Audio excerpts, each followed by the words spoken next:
ESPN sheds light on the Lakers' offseason, only that light is less illuminating than your iPhone screen. Tommy Edman updates his recovery from ankle surgery, and Karen Bass stops her tireless work helping fire victims to weigh in on the Olympics. Good morning. I'm James, and this is your daily dose of sports and snark for the greatest sports city in the world, Los Angeles. This is the Faithful Angelenos Morning Report. Does your YouTube work again, by the way? Just wondering. It is February 18th, 2026. Welcome to Ann Arbor, Michigan, where I am working for just one more day before I get home. So I'm looking forward to it. What I'm also looking forward to is if you like being in the know about LA sports. Because if you do, you should clickety-clack the like button or clickety-clack the subscribe button. There's a notification bell. Hit that. It'll let you know when we drop an update. Sharing is caring. Let people know we exist. And by all means, comment. Now, we have an expanded look at the scoreboard because last night, 15th ranked Michigan State drubbed UCLA 82-59. The Bruins went into the game as a bubble team for the NCAA tournament. And all they did was bring the needle that much closer to the bubble. And yet, that's not the story. Once again, Mick Cronin is the story. Second half, Stephen Jamerson commits a hard foul during a fast break. And then it appeared that he squared up against the guy he fouled. Refs call it technical, all of which completely understandable. Then Cronin grabbed his own player by the jersey and barked to a staffer, quote, "Get him out," unquote. In other words, he ejected his own player. Now, in the post-game presser, it got even weirder. Cronin did tone down the rhetoric on Jamerson, saying the player made a bad decision. Fine. Cool. Only then, Cronin went after the scribes for a few minutes after a dopey question. Somebody implied the Michigan State student section got under Xavier Booker's skin. After all, Booker used to play for the Spartans, and in his return, the dude scores 2 points in 25 minutes. Yuck. Now, it's a dumb question, but Booker did stink up the joint. Let's not get it twisted. The point is this: if you win, you can go after the scribes all you want. And people will think, yeah, that's my fighting coach, right? But when you have lost the last 2 games with a tournament bid hanging in the balance, and each of those losses are by a minimum of 23 points, and then you lose it in the post-game presser, it looks like you have no control over one of college basketball's most historic programs. It looks really weird. Now, UCLA has a home game Saturday against another ranked team in Illinois. Maybe, just maybe, they can build a tournament resume then. But man, if you remember when people thought this was the 3rd best team in the Big Ten, we were all so naive, weren't we? Also, LAFC beat the living daylights out of Real España 6-1 in the first round of CONCACAF Champions Cup. Son Heung-min scored, added 3 assists. Meanwhile, today, 10th ranked Illinois, or I should say 15th ranked Illinois, they are at USC at 7 o'clock.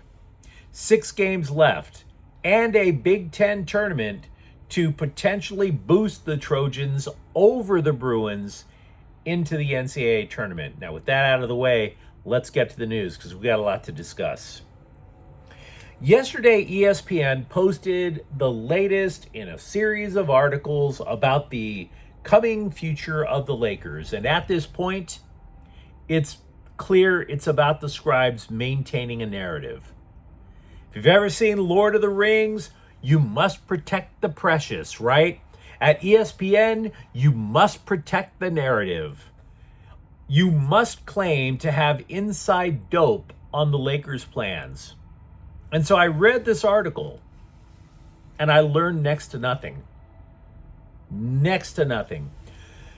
Pretty much all we learned is that unlike your bloggers who live in a secret bunker next to Alex Jones.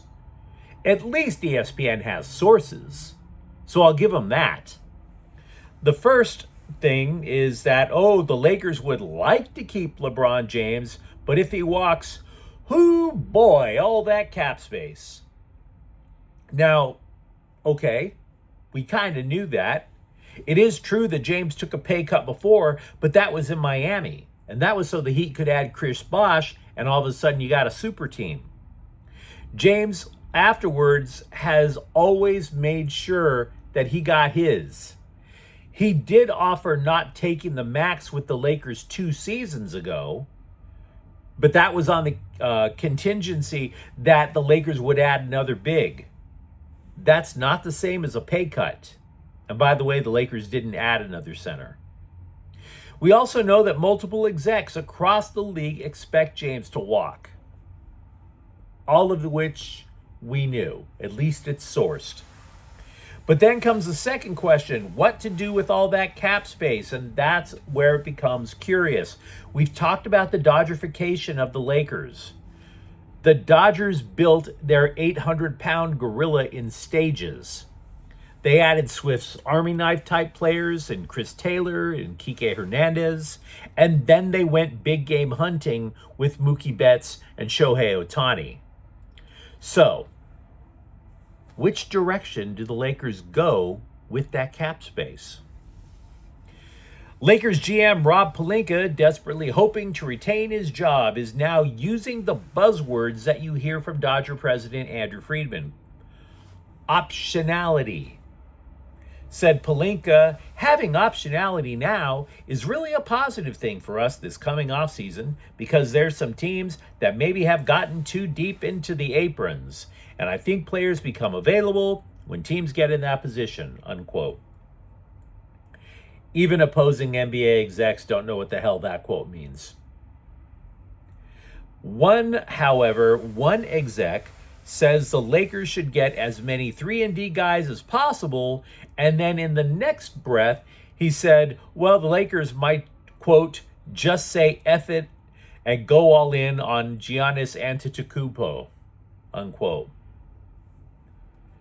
Again, stuff we've been talking about, stuff we knew. At least this time we have sources. Now, if the Lakers do go the 3-and-D route, ESPN reported sources said Laker officials have discussed unrestricted free agent Andrew Wiggins, who could choose to stay in Miami. The Lakers have also discussed restricted free agents, Tari Eason of Houston and Denver's Peyton Watson. Now, if you're saying, okay, well, great, who does Luka Doncic want? Well, those same sources tell ESPN that Doncic is actually the opposite of LeBron James and has no desire to play GM. So, long old article validates everything that we've been talking about for the last month and a half. The Lakers have all this cap space coming up. Maybe LeBron goes, maybe he doesn't. If he stays, it'll be on a discount. And then we'll see what the Greek Freak wants. And then you build a team with him or without him. Meanwhile, with the Dodgers, Tommy Edman updated his progress on ankle surgery recovery for the Scribes. He said he hasn't been wearing a boot for about a month. He also said he has to take things slow because when he does things, the ankle will swell up. The thing that catches you, though, is he said he was on a schedule, which is odd because there's no timetable for a return. A schedule presupposes an end date, wouldn't you say? Edman also confirmed that, quote, opening day was going to be a really aggressive goal, unquote. So, yeah, we shouldn't be surprised at all that that goal was missed. Yes, by the way, I am aware that Walker Buehler, who was supposed to supplant Clayton Kershaw as Dodgers ace, only a second Tommy John surgery was a monkey wrench in that plan. Anyway, I'm aware Buehler signed a minor league deal with Slime Diego. At this moment, I know some people are caught up in their fifis, but I ain't mad at him. He's just a dude trying to land a job. I reserve the right to change my mind and call him every name in the book in the future. But yeah, he waited until mid-February for anybody but Slime Diego to offer him a gig. I tend to resist talking politics, but LA Mayor Karen Bass, who still hasn't washed that scent of burning houses off her clothes, Bass called on Casey Wasserman to resign as the head of the 2028 Los Angeles Olympic organizing team. Wasserman, it's been reported, had business links with Jeffrey Epstein, although nobody's accusing Wasserman of, Totally get it. If people are looking at Wasserman and their skin starts crawling, I do get it. But when it comes to calling out people to resign, Karen Bass is the wrong vessel for that message, my dude. Let's be real. That woman is more tone deaf than Maroon 5 teaming up with Anthony Kiedis of the Red Hot Chili Peppers. You could not be more tone deaf than that combination. And by the way, speaking of Anthony Kiedis, bruh, is your girlfriend drinking age yet? Does she have her GED? Leonardo DiCaprio is looking at you like, bro, you're giving me the creeps. Meanwhile, the LA Times asked baseball commissioner Rob Manfred what he thinks about potentially sending the players to the Olympics if the Olympic Games are being put together by Wasserman. And Manfred declined to comment. Of course, the LA Times declined to ask, wait, what about Dodger minority owner Todd Boehly? Now, once again, nobody's claiming Boehly, who's also a minority owner of the Lakers. Nobody's claiming the guy did anything illegal. But he is in that Epstein document dump too. We are still waiting for an explanation from his folks. USC football didn't break out to nearly as explosive a start in high school recruiting as last offseason. Last year, the Trojans wanted to make a statement. So they refocused their entire approach on roster building.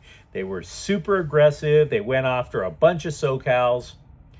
And I'm not trying to say that they have to play catch up, because other schools across the nation are now trying to protect themselves before Chad Bowden gives them some more blunt force trauma in the recruiting game. USC has added its third recruit to the class of 2027. It's defensive lineman Isaiah Vandermaid Vandermaid, I should say, from Santa Margarita High. He is a legacy addition. His father played and coached for the men of Troy.